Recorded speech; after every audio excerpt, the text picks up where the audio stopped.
Hello, Dons fans, and welcome to another episode of Ask the AD. I'm Frank Allocco, and I'm here with Scott Sidwell, the athletic director. We have a couple of questions from readers that we'd like to ask Scott. Our first question is, any update on the Arizona State game? Will it be made up? Are there further plans for the schedule for next year or down the road? Yeah, it's a great question. Let me take a step back and want to wish you a very Merry Christmas, and to all of our Dons fans, it's a great time of year. It's certainly families getting back together, and it's just a great time to take a step back and be very thankful for all we have, and want to thank all of our great fans for what they do for us. So now I will answer your question. So Arizona State, we had originally scheduled that game November 16th, which many people that follow us know was a big game on our schedule. Very strategic for us. I mean, we certainly had planned that game based upon how the NCAA has laid out the roadmap that you need to take to put yourself in the position to have an at-large berth in the NCAA tournament. And that was a quad 1 or quad 2 opportunity, as they term that. Unfortunately, due to the tragedies in Paradise and in Butte County, we were not able to play that game, and that was the right decision to postpone that game. Where it became a little difficult was finding a date that could work for both schools. Where there were 6 dates that worked for us. Unfortunately, it didn't work for Arizona State this year. And so the two schools have decided that next December 17th, we will play that game back here on the Hilltop. And then we'll move forward with looking at future opportunities for us down the road here in this season to try to continue our path of putting our team in the best position that we possibly can to be ready to go come March. Scott, you're the chairman of the NCAA baseball selection committee, so I know you have a really good understanding of metrics and the old RPI, as it were, and now the new net. This question comes from a fan. With the Arizona State game not being played, is there a possibility of a replacement game as we try to put ourselves in a better position to make the NCAA tournament? Absolutely. We're scouring all teams across the country and looking at where people are today that have a potential extra game. And with that being said, we're haven't made a decision on that.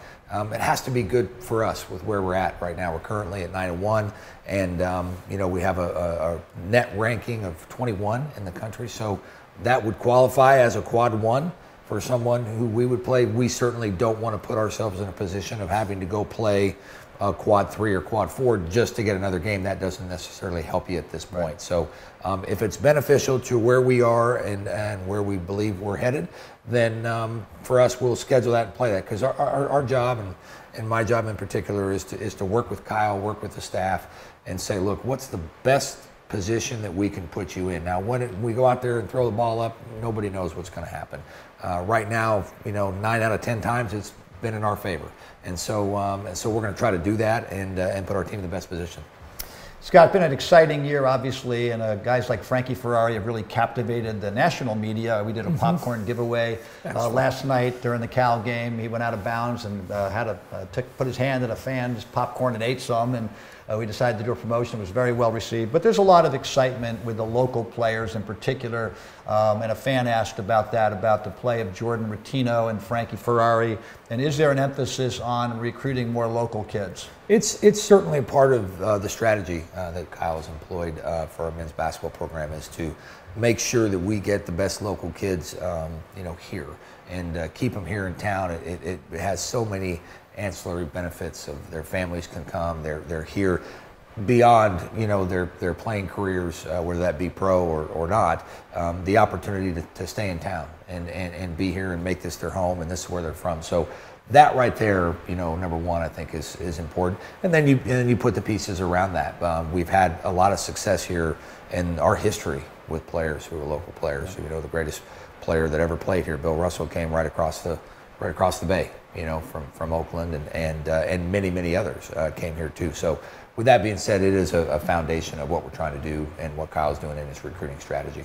I know last night we had 6 former Spartans in the house here to support Jordan Rottino, so that always helps to get some of the green in the house. Absolutely. Scott, since our last visit, the WCC recently released its fall standings for the Commissioner's Cup. What does it mean to our athletic programs to be sitting in third, actually just 1 point behind second place, and is winning the Commissioner's Cup a focus for the department? Absolutely. We put a strategic plan in place just about a year or two after I got here, now into my 8th year. And part of that plan was that we wanted to put all of our programs in a position to compete in the top third, and then ultimately win WCC championships, and then advance on to the NCAA tournament within their sport, whatever that may be. And so right now we're seeing some of those results. You know, we've got programs that are competing at a very high level across the board. What you have to have to win the Commissioner's Cup is you really have to have everybody finish, you know, in the top half, and you have to win a couple of championships, if not more, and you have to really compete hard. So our spring, you know, we're in the middle of the winter, and who knows, we're going to start the WCC season here in January, and it'll be exciting to see how that all comes together for us. But to be in position is a good thing, and that's what we've planned to do, and we're looking to continue that, path. You know, the Dons recently returned from Northern Ireland, and the women's team is heading out to Florida this week for a tournament play there. What emphasis are we having on playing more games east of the Mississippi to try to generate some interest from the Eastern media? Absolutely. I think that there's some unique opportunities that arise. I think the Belfast trip, that was certainly a strategy there too. We do have an emphasis as much on the local players as we do international players. And so we have, several international players in our men's basketball and women's basketball programs. And the men's opportunity, we had a chance to get over to Europe and got to both Ireland and Northern Ireland. And so we saw a couple of families there, and that's a good thing. We do have players that come from other parts of the country. Part of recruiting is you sometimes put your teams in a position to go back and play in front of a home crowd. Right. And so that was that one. Certainly as it related to the media aspect of it, we were able to get expanded presence in the East Coast media, which is important. Listen, we're as we all know, we are a program that is really aspiring to get back to where we were, which is to be nationally prominent, nationally recognized, be a program that everybody says, hey, that is a top flight program. We don't get into whether you're in this league or that league. We think of the league we're in is great. In WCC, it's having a great year. We don't use terms like power. We don't use any of that stuff.